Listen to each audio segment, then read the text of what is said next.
يا أيها الذين آمنوا إذا نودي للصلاة من يوم الجمعة فاسعوا إلى ذكر الله وذروا البيع ذلكم خير لكم إن كنتم تعلمون. من شرور أنفسنا ومن سيئات أعمالنا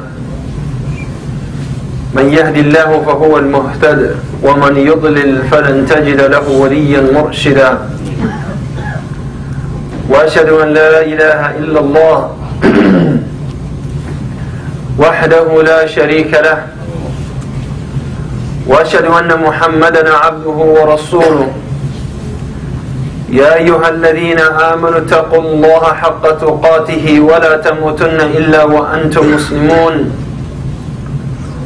يا أيها الناس اتقوا ربكم الذي خلقكم من نفس واحدة وخلق منها زوجها وبث منهما رجالا كثيرا ونساء واتقوا الله الذي تساءلون به والأرحام إن الله كان عليكم رقيبا.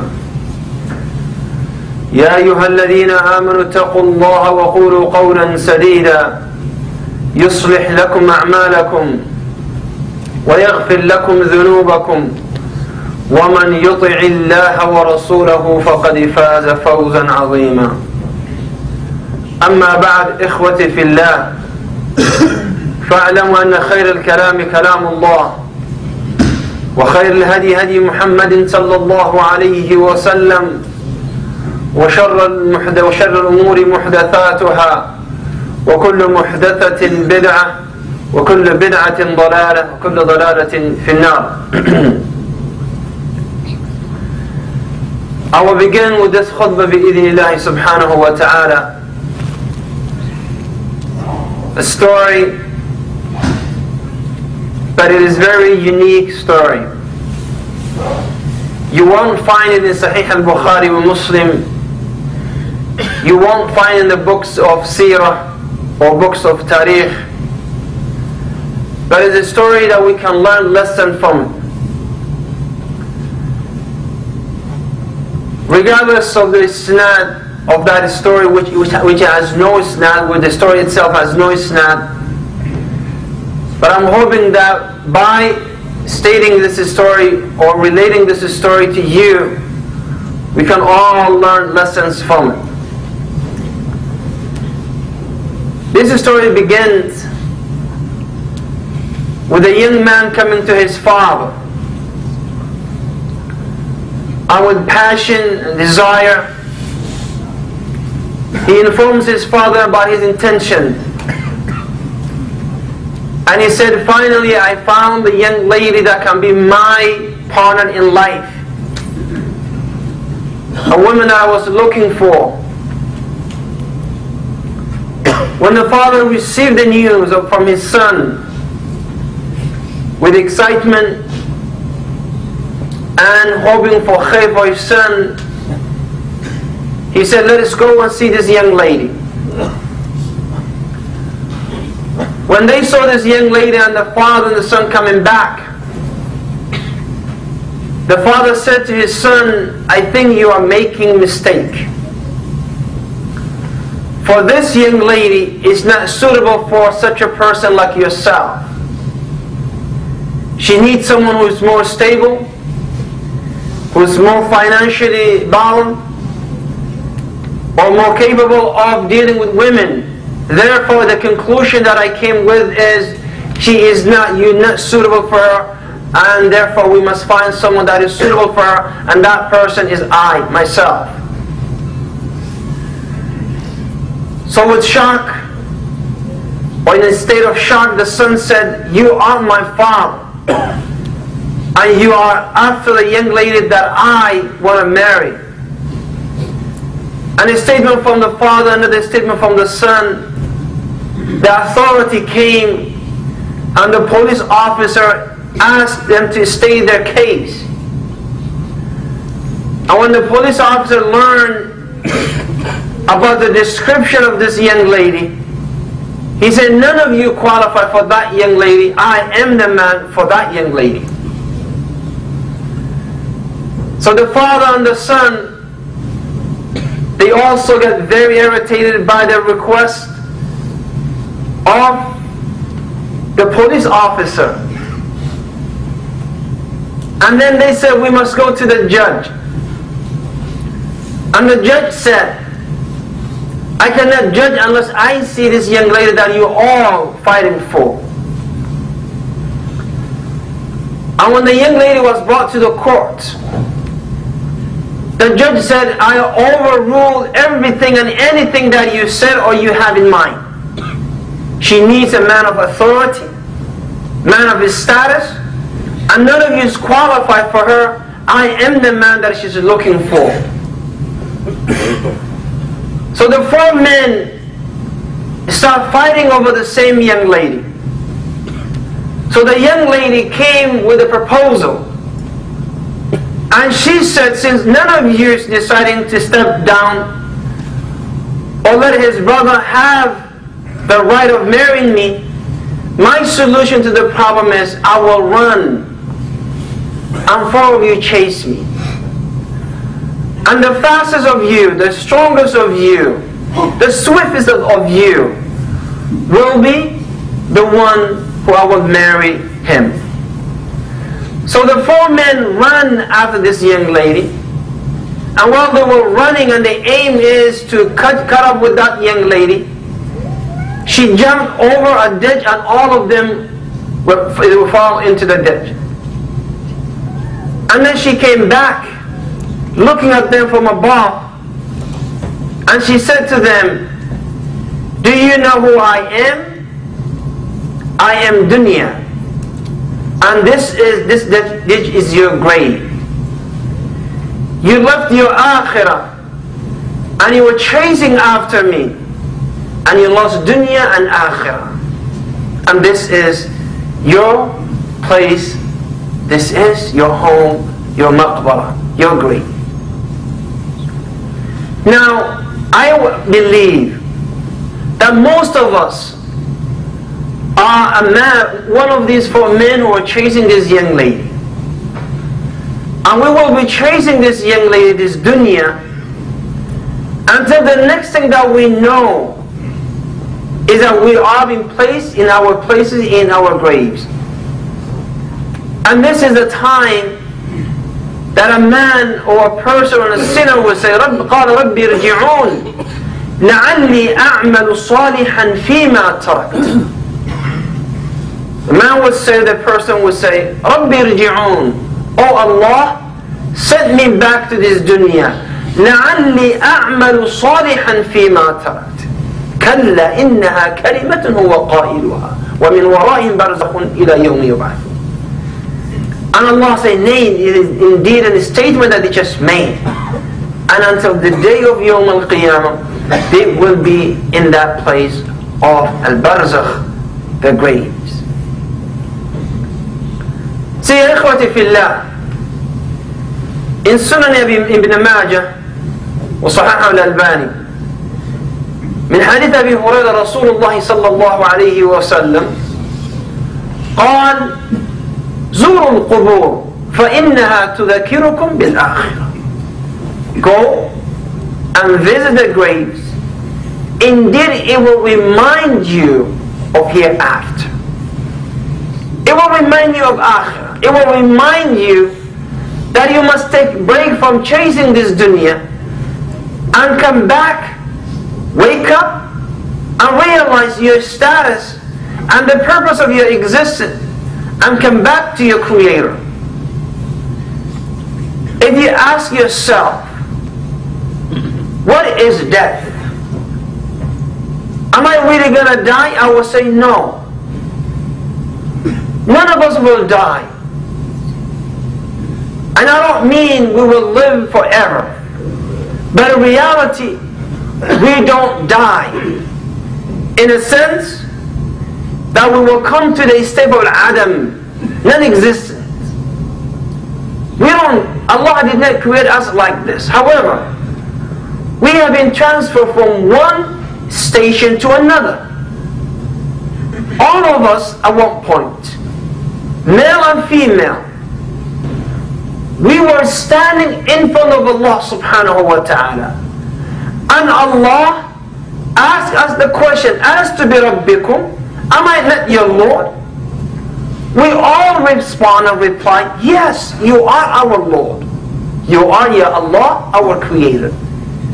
But how many of us do remember this? None. So in reality, from the day that Allah created the souls, and He wiped His hand from the back of Adam, and He presented us, and we admit that He is our Creator, in reality, we just change shape and status, but we don't die in a sense that we do come to non-existence. We don't remember what we did at that day. Likewise, you and I don't remember what takes place in the wombs of our mothers. Do we? No, we don't. I have seen a documentary that has been done by a medical doctor who was against abortion, and he was showing through the ultrasound and all, he was showing that the womb in the body of the woman, the child in the womb of his mother, when they point that sharp middle into the child who was older than 120 days, tried to avoid that sharp middle, tried to protect itself, tried to move away from the sharp point of that middle. Does that mean that even in the womb of our mothers, we are living in a different world? Do our children in the wombs of their mothers, do they hear us? The fact of the matter is yes. I took my wife to the doctor because we lost the movement of the child, and then the doctor, the nurse, brought one of those old clocks, and she put the clock on the top of the body of the mother, and then the alarm went off, and then the child start moving, and the nurse said, oh, the baby was just asleep. The baby was just asleep. Does we live in a different world in the wombs of our mother? Allahu Akbar. But the fact of the matter is, when we come to this world, the first thing, or the first one that touched us is shaitan. He smacks us, and then we cry. From that moment, we learn and we gain information until we die. And we don't remember anything that happened in the womb. We don't remember anything that happened in Jannah or in front of Allah. And then, from that point on, we move to another world, which is the world of Al-Barzakh. In reality, we don't die. See, when Shaheed dies, what happens to the soul of the Shaheed? His soul is taken from the body, this body, and placed in the body of birds in heaven, in Jannah, as Rasulullah sallallahu alaihi wasallam stated. Here we come to the conclusion that the soul does not vanish, does not die and go to the place we call Adam, non-existent, but it transforms itself to a different place. When we go to the Alam al-Barzakh, the world of Barzakh, we go there, or we travel there with three things, كما قال النبي صلى الله عليه وسلم البخاري ومسلم. Family that carries you to the grave, wealth, informed that the soul will go to a different level, the level that the soul can hear everything, yet even after if they respond, we cannot hear their response after it. In reality, it is nothing but a station from those who are going to hellfire, the fusaq, the kuffar, the munafiqeen. Kam labith 1,000 years at the time of Nuh. And those of us who only live between 60 and 70, as some of the ulama of the mufassirin stated, is a very brief moment of joy. Some of them, they said, shahwa. This is the moment when the man is spending time with his wife. He said, this is how dunya will feel to the person who had the best of it on the day of Yawm al-Qiyamah. Mata' al-ghurur. It is nothing. So us, ya ikhwati fillah, instead of running after this dunya, neglecting akhirah, we should concentrate maybe bit of the dunya. He came, فَقَالَ يَا أَبَا عَتَاهِيَ, what do you think about what we have? So Abu Atahiyya, rahimahullah, he stated a poem. I also read one of those unique, non-existent, it's not type of story. I also think we can learn lessons from it. And this is a man who was living with his family. SUV, the wives. He met a man who was wearing gold color outfit. He said to him, what are you and who are you?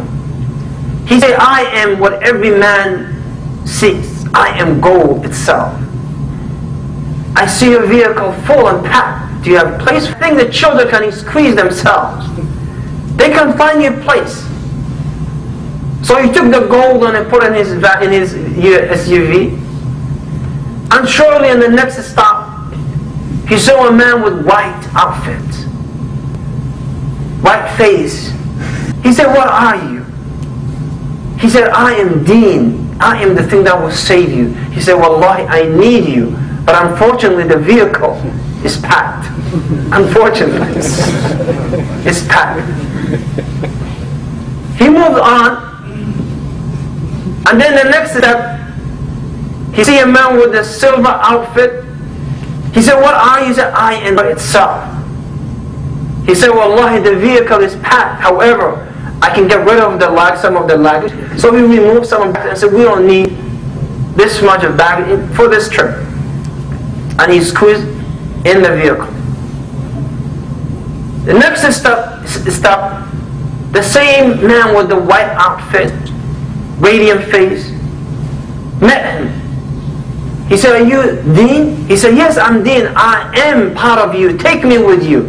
He said, as you can see, I even got rid of some of my luggage. I apologize. I need you, but I will come back for you one day, bi'idhnillah. He moved on, and he saw the third man with the green outfit. What are you? He said, I am an American dollar. He said, definitely, we need you. So he removed some of the baggage out of the car, and the wife said, are you out of your mind?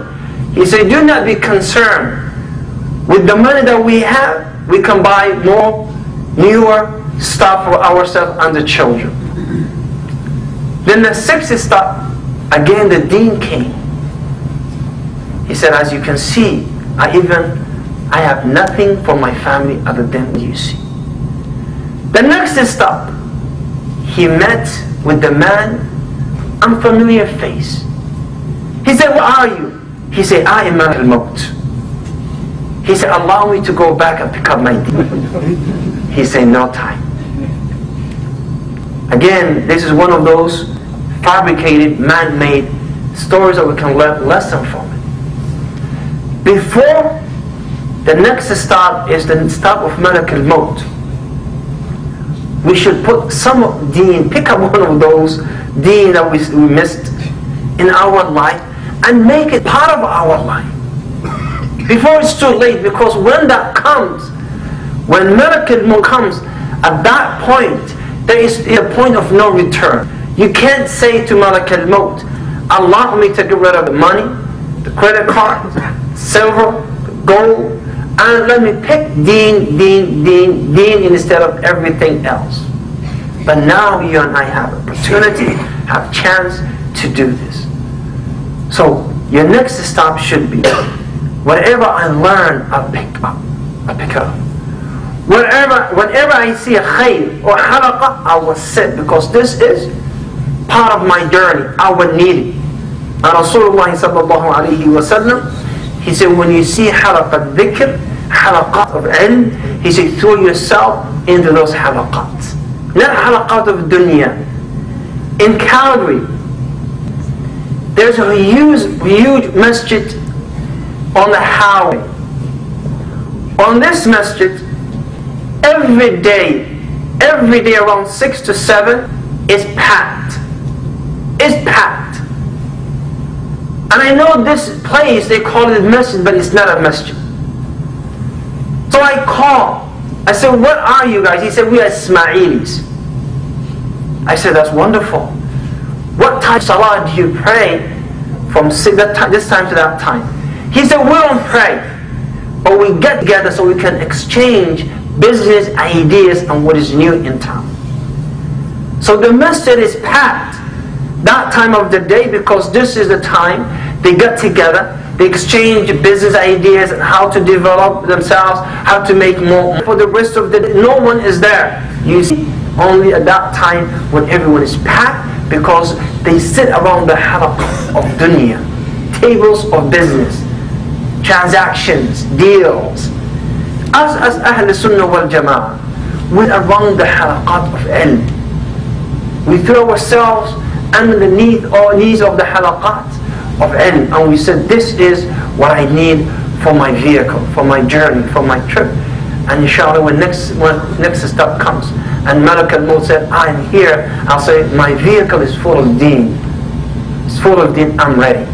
So inshallah, Allah subhanahu wa ta'ala will give us a tawfiq to be among those people who will learn for their deen, inshallah. We also would like to make dua for all the Muslim brothers and sisters in Toronto, in America, in North America, in everywhere, those who are under hardship, those who are ill, those who have lost their loved ones, those who have children who went astray, those who are aiming or looking for khair in this dunya wal akhirah. Allahumma a'izz al-Islam wal Muslimin وأذل الكفر والمشركين.